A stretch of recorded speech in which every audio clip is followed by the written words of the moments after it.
oppose the nomination of Rodney Scott to lead the U.S. Customs and Border Protection Agency.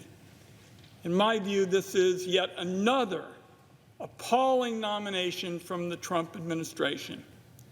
As a senior federal official, agents in Mr. Scott's direct chain of command tried to cover up their culpability in the beating death of a man in their custody with his help.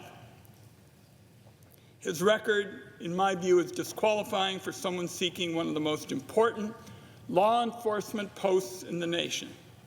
U.S. Customs and Border Protection has extraordinary discretion to conduct searches of Americans' belongings and phones, and to interrogate American citizens at border crossings and to seize illicit goods.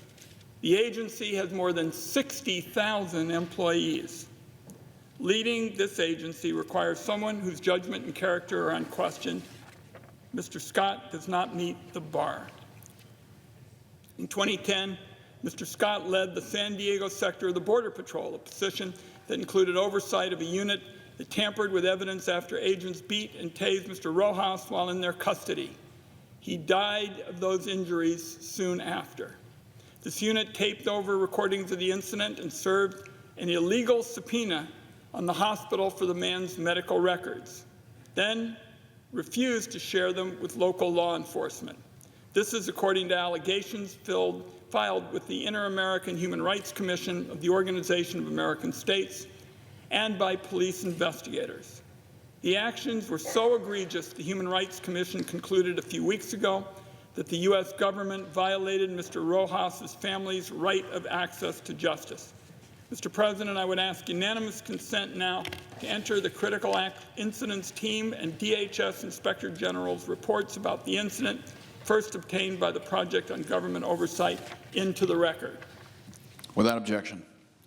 Mr. President, Mr. Scott admitted before the Finance Committee that he signed the illegal subpoena and expressed no remorse for his actions. He appears so unfazed by these allegations of brazen lawlessness that it seems inevitable he will sanction similar abuses of power if he is confirmed to lead Customs and Border Patrol. Since Donald Trump took office, on far too many occasions, CBP has shown contempt for the constitutional rights of Americans. For example, in Texas, a 10-year-old U.S. citizen was left in Mexico with her family after being stopped by CBP on her way to a doctor's appointment for brain cancer treatment.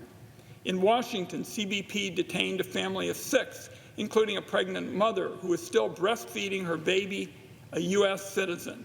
CBP held them in a windowless cell for 24 days. They had no access to due process or ability to contest their detention. In Arizona, a 19-year-old U.S. citizen with intellectual disabilities who has difficulty speaking, writing, and reading was arrested by CBP and charged with illegal entry, despite being an American. CBP kept him detained for 10 days. Mr. President, there are countless gut-wrenching stories like this. Courts have already raised concerns about CBP's inability to uphold the Constitution.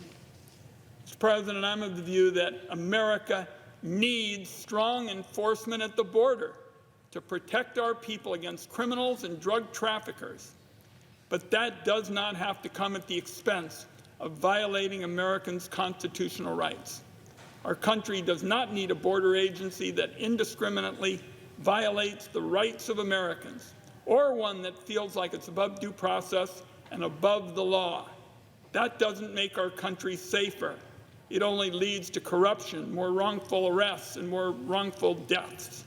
Americans do not need to choose between security and our rights.